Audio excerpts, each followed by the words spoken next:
I would venture to guess that Anon, who wrote so many poems without signing them, was often a woman.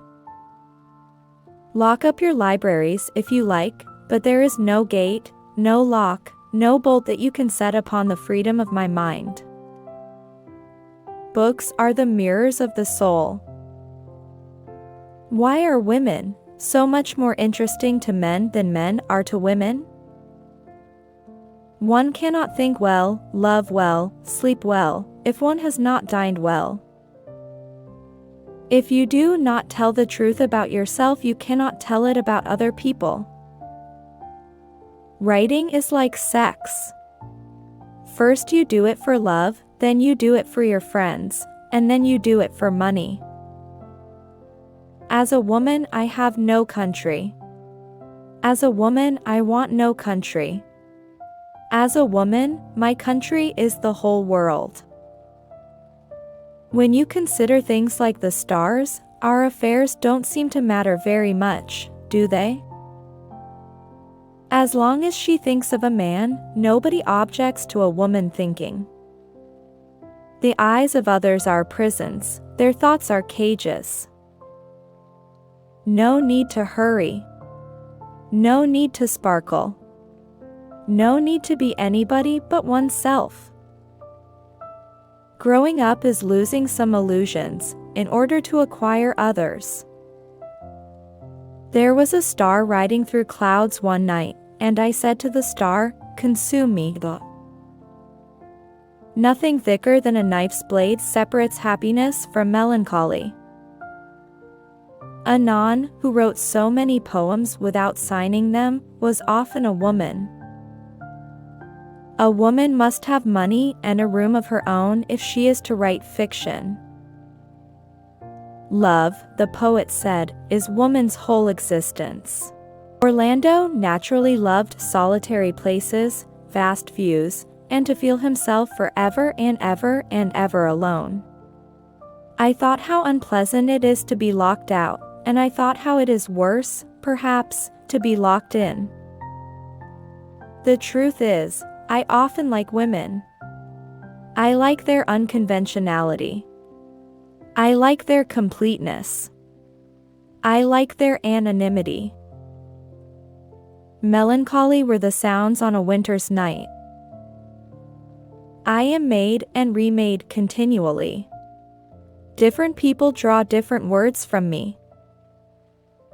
I have lost friends, some by death, others by sheer inability to cross the street. What does the brain matter compared with the heart? I have a deeply hidden and inarticulate desire for something beyond the daily life. I meant to write about death, only life came breaking in as usual. Literature is strewn with the wreckage of those who have minded beyond reason the opinion of others. And all the lives we ever lived and all the lives to be are full of trees and changing leaves. It might be possible that the world itself is without meaning. I see you everywhere, in the stars, in the river. To me you're everything that exists, the reality of everything.